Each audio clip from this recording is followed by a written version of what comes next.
नमस्कार, मेरी वीडियो में आप सबका हार्दिक स्वागत है। तो आशा करती हूँ आप सब लोग खुश होंगे, स्वस्थ होंगे और अपने आसपास के वातावरण को अच्छे से डील कर रहे होंगे। तो सदियों से ही यही समझ में आता है कि जो मनुष्य की वाइब्रेशन होती है, जो ह्यूमंस की जो वाइब्रेशंस होती है, उसी पर प्रकृति निर्भर करती है। तो प्रकृति और जीव जंतु जो हैं वो सारे मनुष्य की टेरिटरी में आते हैं और जिस तरह से हम गॉड को मानते हैं और जो जानवर लोग हैं, एनिमल्स हैं, वो मनुष्य के ऊपर आधारित हैं और वो लोग मनुष्य को अपना जो प्रभु स्वीकार करते हैं, मानते हैं, क्योंकि जीव जंतुओं की अनगिनत यहाँ पर प्रजातियाँ हैं और जो कि हमारे वातावरण को रेगुलेट करती हैं और इसलिए उनका होना भी अनिवार्य है, क्योंकि आपने देखा होगा जो एस्ट्रोलॉजी है, एस्ट्रोलॉजी में ये दिखाया जाता है कि जो मनुष्य भी होते हैं उनके अंदर कौन कौन सी वृत्तियाँ होती हैं। तो वृत्तियों का एक एग्जाम्पल बताने के लिए किसी को बोला गया है कि ये वानर वृत्ति का है, किसी को बोला गया ये गाय की वृत्ति की है, या इस तरह से जो कंपैरिजन किया जाता है।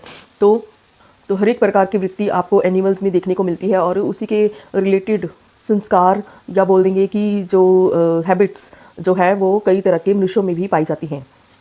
गरुड़ पुराण में तो भिन्न भिन्न तरह की जो बताई गई हैं कि अगर आप कोई भी ऐसा निकृष्ट कार्य करते हैं तो आपको अमुक जानवर की जो है जाति में जन्म आपको मिलता है। और बहुत सारे ऐसे रिलीजन हैं जो कि पशु पक्षियों की बलि के ऊपर जो समझते हैं कि हम भगवान को खुश कर रहे हैं, परंतु इन सभी का खंडन परमात्मा ने किया है।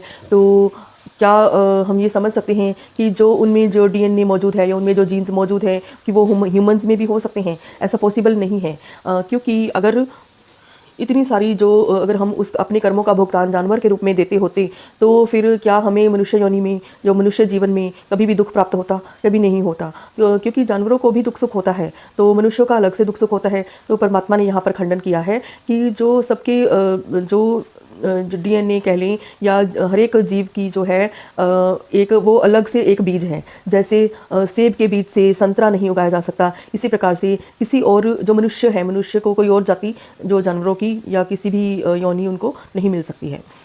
तो जो मनुष्य हैं वो हमेशा ही मनुष्य रहे हैं आज तक। तो आपने कितने भी हम लोगों को देखते हैं जिनके PLR होते हैं, मीन्स की पास्ट लाइफ रिग्रेशंस होते हैं, तो उनमें यही बताया जाता है कि वो पिछले से पिछले, चाहे जैसे अब धृतराष्ट्र ने अपना PLR करवाया, मीन्स की उन्होंने जानने की कोशिश की, तो श्री कृष्ण से पूछा कि मेरे ऐसा कौन सा था पाप था कि मुझे जो अंधत्व की प्राप्ति हुई, कि मेरी दृष्टि नहीं है। और तो फिर उन्होंने कहा कि आप पिछले जन्मों में जाइए। उन्होंने उत्तर में यही बोला कि मैं पिछले 100 जन्म मैंने देख लिए हैं अपने, और लेकिन उसमें कोई इसी तरह का कोई मैंने पाप नहीं किया है। तो फिर श्री कृष्ण ने कहा कि आप एक जन्म और पीछे जाइए। तो फिर वो एक जन्म और पीछे गए तो उन्होंने देखा कि सांप के बिल में उन्होंने उबलता हुआ पानी डाल दिया था, जिसकी वजह से उनकी आंखों की दृष्टि चली गई थी। तो कहीं ना कहीं हमें ये भी समझ में आता है कि हमारा और जो जीव जंतु हैं, एनिमल्स हैं, उनके साथ हमारा बहुत ही गहरा अटूट रिश्ता होता है। तो क्योंकि एनर्जी है, एनर्जी की फॉर्म अलग है, डिफरेंट है, लेकिन जो उसकी फ्रिक्वेंसी है वो एक जब हम वो हमारे उन कॉन्टैक्ट में आते हैं, किसी तरह से भी हमारे सामने आते हैं, तो मीन्स की दिव्यमान होते हैं, तो फिर उनकी तब फ्रिक्वेंसी मैच कर रही होती है, तभी वो हमारे सामने आते हैं। तो पहले तो यही समझा जाता था कि जो जानवर है वो हमसे सीखते हैं, लेकिन धीरे धीरे क्योंकि जो मनुष्य का जो है कि एनिमल इंस्टिंक्ट्स के ऊपर ही ज़्यादा जोर रहता है, तो वो धीरे धीरे एनिमल वाली प्रवृत्तियाँ उनमें आ चुकी है। इवन आप देखेंगे कि जो डॉग्स हैं वो आजकल ज़्यादा काट रहे हैं लोगों को, क्योंकि वो हम लोगों से ही सीखते हैं कि ये लोग एक दूसरे को मारने काटने पर मतलब कि तुले हुए हैं। तो डॉग्स की भी नेचर वैसी ही बनती जाती है कि हमेशा लड़ाई झगड़ा क्रोध जो ऐसी प्रवृत्तियाँ हैं वो बहुत ज़्यादा इनका स्तर बहुत ज़्यादा बढ़ चुका है। तो कहा जाता है कि जब स्वर्ग लोक था, मीन्स की सतयुग का यहाँ धरती पर समय था, तो उस समय शेर और जो बकरी है वो एक ही घाट में पानी पीते थे। मतलब उनको एक दूसरे से कोई भी डर नहीं था, कोई भी उनके मन में भय नहीं था किसी प्रकार का भी। तो आपने देखा होगा शिव परिवार में भी हर एक तरह के जो वाहन हैं, जो देवों के जैसे वो अगर आज की युग में देखें तो परस्पर एक दूसरे के विरोधी हैं। तो जैसे सर्प और मोर परस्पर विरोधी हैं। एक और जीवंत उदाहरण है कि श्री राम ने किस तरह से वानरों की सहायता ली और उनसे अपना कार्य किया।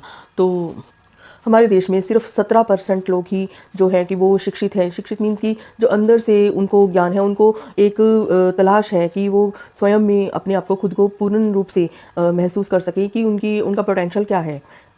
तो इसके भी ऊपर और भी इनकी संख्या कम हो जाती है कि मीन्स की जो 5% हैं तो 5% ही असल में लोग जो है पांडव होते हैं। पांडवों से ही पंडित शब्द आया है। तो जो कि बिल्कुल ब्रह्मांड के ज्ञाता होते हैं और उनका 5D कनेक्शन होता है, मीन्स कि वो इस धरती से भी जुड़े होते हैं और साथ में परमात्मा से भी जुड़े होते हैं। तो ऐसे जो लोग हैं वो सिर्फ 5% ही है।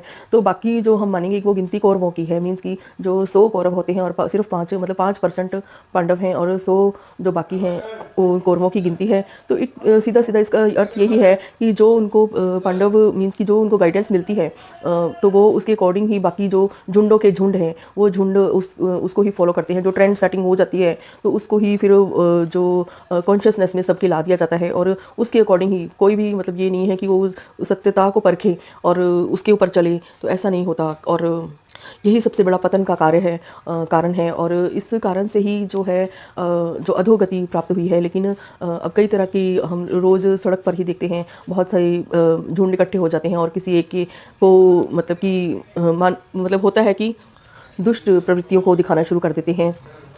तो ज़्यादातर प्रवृत्ति ये होती है कि जो कार्य है, कार्य को करने के बाद जो है सोचा जाता है, कार्य को करने से पहले नहीं जो विचार है किया जाता है। तो क्योंकि लोग देखते रहते हैं कि किसी का क्या कोई दोष निकले और हम उसके ऊपर जो मिलके एक संगठन बनाकर तो उसका विरोध करें। तो जबकि इन चीज़ों को बढ़ावा नहीं देना चाहिए, क्योंकि हमारी ज़्यादातर सामने वालों से एक्सपेक्टेशन ही यही बन चुकी है, हाँ ये कोई ना कोई गलती करेगा, हाँ ये कोई ना कोई इसमें कोई दोष होगा। तो वो हम जब हम उसको इतनी वाइब्रेशन दे देते हैं, इसको उसकी उस फ्रिक्वेंसी पे आ जाते हैं, तो फिर सामने वाला मनुष्य भी जो है गलतियाँ करनी शुरू कर देता है, जबकि उसकी पहले कोई ऐसी इंटेंशन भी नहीं होती। क्योंकि ज़्यादातर जो लोग होते हैं उनको अपनी स्किन के अंदर रेस्ट की कंडीशन में रहना ही नहीं आता है। तो उनकी जो थॉट है, उनकी जो कॉन्शियस है वो दूसरे जीवों के अंदर विचरण कर रही है, घूम रही है। तो उनको अपने अंदर जो संतुष्टि नहीं है, ना ही उनको अपने अंदर का कुछ पता है कि मेरा जो रेस्टिंग मेरा जो घर है वो मैं खुद हूँ, मेरे कहीं ना कहीं मेरी खुद की कॉन्शियसनेस में ही मेरा ठिकाना है। तो वो उनको आराम नहीं लगता है, दिन भर जो बाहर के जो विचरण करते रहेंगे, देखते रहेंगे। तो ये वृत्तियाँ क्या इंगित करती हैं कि अभी जो ह्यूमनिटेरियन जो अप्रोच है वो कम हो गई है और एनिमल इंस्टिंक्ट्स बहुत ज़्यादा हो चुकी हैं। तो जबकि एनिमल्स को भी इतना ज़्यादा नॉलेज होती है कि अगर वो देख लेंगे कि किसी कोई हमें हार्म करने वाला है तो वो उनकी एक्टिविटी कुछ और ही होगी, वो वहाँ से हटना शुरू कर देंगे। तो एनिमल्स को भी इतनी नॉलेज होती है और वो चुपचाप वहाँ से जो पलायन कर जाते हैं। और लेकिन जो ह्यूमंस हैं वो सिर्फ लड़ने के लिए खड़े हो जाते हैं। अच्छा, कई लोग समझते हैं कि हम तो बहुत पॉजिटिव और अच्छा व्यवहार करते हैं, लेकिन जो सामने वाला समझता ही नहीं। लेकिन हमने ये समझना है कि उनके कितने ही जन्मों के जो संस्कार है, संस्कार मीन्स की जो हैबिट्स हैं, उनके कितने ही जन्मों से उन्होंने जोड़ कर उसको कोई तो मतलब कि स्नेक्स टाइप बने होते हैं। तो आप जितना मर्जी दूध पिला लेंगे सांप को, तो अल्टीमेटली जब तक उसको ये समझना चाहिए कि उसकी एक्चुअल प्रवृत्ति क्या है, कि वो तो भरा ही विष से हुआ है, वो अल्टीमेटली आपको क्या करेगा, उसका क्या रिस्पॉन्स होगा। तो फिर भी हम अनजान बने रहते हैं। तो ऐसे कई तरह की वृत्तियाँ होती हैं जो अलग अलग मनुष्यों में। अब जो कोई शेर है तो उसको शेर ही रहना है, वो घास नहीं खाएगा, मीन्स कि वो उसको उसके हाल पर छोड़ देना चाहिए। कोई भी इस तरह के जो व्यक्ति होते हैं, तो बहुत ज़्यादा ज़रूरत है कि इस पृथ्वी को स्वर्ग बनाया जाए, इस पृथ्वी को सुंदर बनाया जाए। तो लेकिन ये है कि जो लोग सक्षम हैं इस कार्य को करने में, वो आगे नहीं आ रहे हैं। जिनकी अप्रोच ह्यूमनिटेरियन है, जो बहुत अच्छे हैं, जो ह्यूमंस के लिए बहुत कुछ कर सकते हैं, तो उनकी जो दान करने की भी भावना होती है। तो दान सिर्फ वस्तुओं का नहीं होता है, विचारों का होता है और अपनी जो गुणों का भी दान होता है।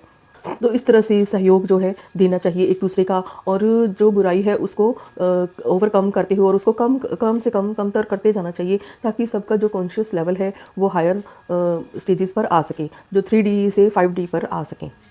इस समय वो समय चल रहा है कि जब हायर स्केल पे लोग अपने ऊपर वर्क कर रहे हैं और वो सीख रहे हैं, उनके अंदर सीखने की भावना है। तो उस समय में हम लोग अपना कंट्रीब्यूशन दे सकते हैं, मीन्स कि कहीं पर खुशी देकर, कहीं शांति, कहीं सुख देकर और कहीं ज्ञान और नॉलेज अपनी देकर, तो ताकि मनुष्य को कल को शर्मिंदा ना होना पड़े। तो मैं प्रे करती हूँ भगवान से कि सबके जीवन से जो दुविधाएं हैं, जो आशंकाएं हैं और जो वैर विरोध की भावना है वो समाप्त होती जाए और दूर हो जाए, और मेरी और यूनिवर्स की तरफ से आप सबको सुख, शांति, समृद्धि और संतुष्टि हमेशा ही प्राप्त होती रहे। बहुत बहुत धन्यवाद। Thank you.